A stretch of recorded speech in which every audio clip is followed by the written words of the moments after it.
Hello everyone and welcome back to the world's best investing podcast. Today I'm going to be sharing my Amazon Q4 2024 earnings digest. And before we get into the details, there are three main takeaways. One, as I predicted in 2022, Amazon's cash from operations continues to hit new records. Secondly, the earnings report suggests that we'll be seeing AI apps take off across the board soon, which is bullish for AI companies and, in my view, for the economy in general. And thirdly, as Amazon leverages its proprietary data to create its own AI models like Rufus and Amazon Q, its earning power is also set to continue growing fast over the next decade. Now let's get deep into it. In my MongoDB deep dive, I learned that AI apps have not actually gained much traction in the marketplace at present. However, companies like Amazon offer a sneak peek into the future. Whatever they're doing with AI now, other companies will be doing in the near future. As of Q4 2024, internal AI applications have increased customer satisfaction by 500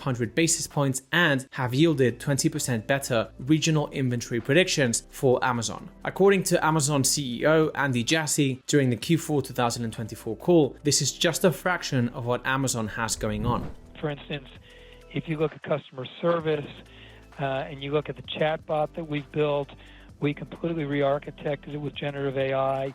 It's delivering, it already had pretty high satisfaction. It's delivering 500 basis points better satisfaction from customers with the new generative AI infused chatbot.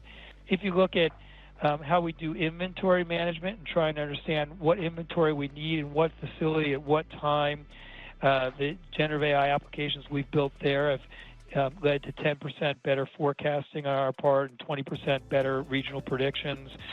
We have a number of very significant, I'll call it productivity and cost savings efforts in our retail business. They're using generative AI, and again, it's just a fraction of what we have going.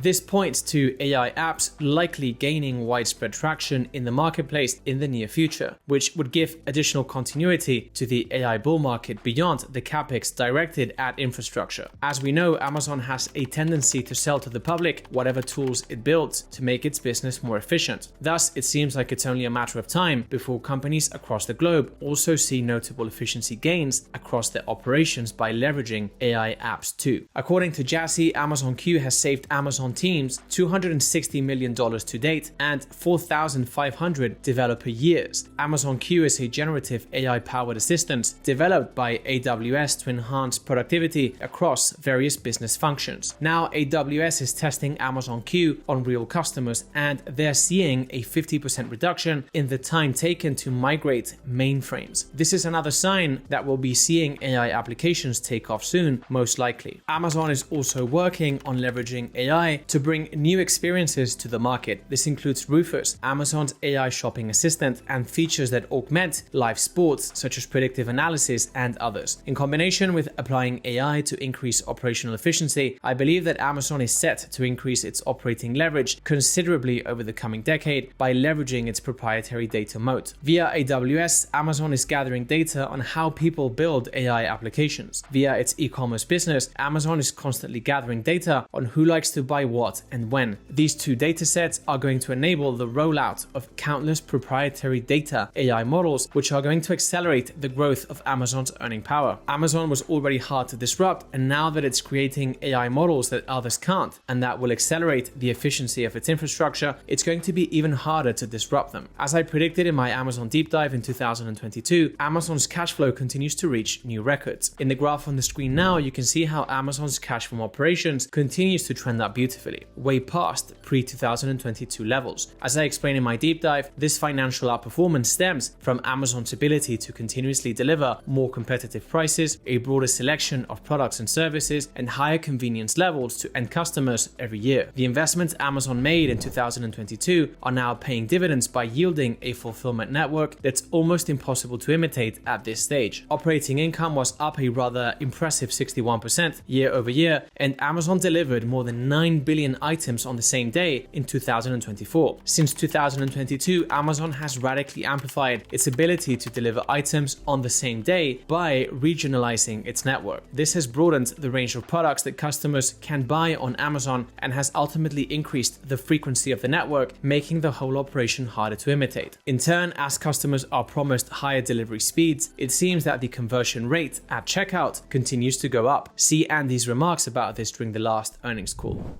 Yeah, I would say on speed of delivery that we measure this very carefully, and we measure both what the conversion rate is of somebody who views a product detail page with a faster delivery promise versus those that are slower, as well as what we see downstream from customers once they've bought with a fast promise and what they end up buying throughout the year. And we have not yet seen diminishing returns and being able to continue to improve the speed of delivery. It doesn't mean that there won't be instances in which people are happy to take products later. For this reason, Amazon continues to invest in increasing the performance of its fulfillment network. Allegedly, Amazon is now set to revamp its inbound network and infuse all of its existing infrastructure with a robotics upgrade. As I explained in my deep dive, so long as Amazon's culture remains world-class, I believe we will see them solving a growing volume of acute customer pains in a way that's increasingly harder to imitate. Per Andy's remarks during the Q4 2024 call, robotics promised to accelerate this equation. This is because as more robots are deployed, Amazon effectively gathers more data, which helps the robots get smarter and thus drive more efficiently. Unless you have a bigger infrastructure than Amazon with more robots deployed than them, you're probably not going to generate sufficient data to outcompete them. I'll also tell you that this group of, call it a half dozen or so new initiatives is not close to the end of what we think is possible with respect to being able to use robotics to improve productivity, cost to serve, and safety in our fulfillment network. And we have kind of the next wave that we're starting to work on now. But I think this will be a many-year effort as we continue to tune different parts of our fulfillment network where we can use robotics. We actually don't think there are that many things that we can't improve the experience with robotics.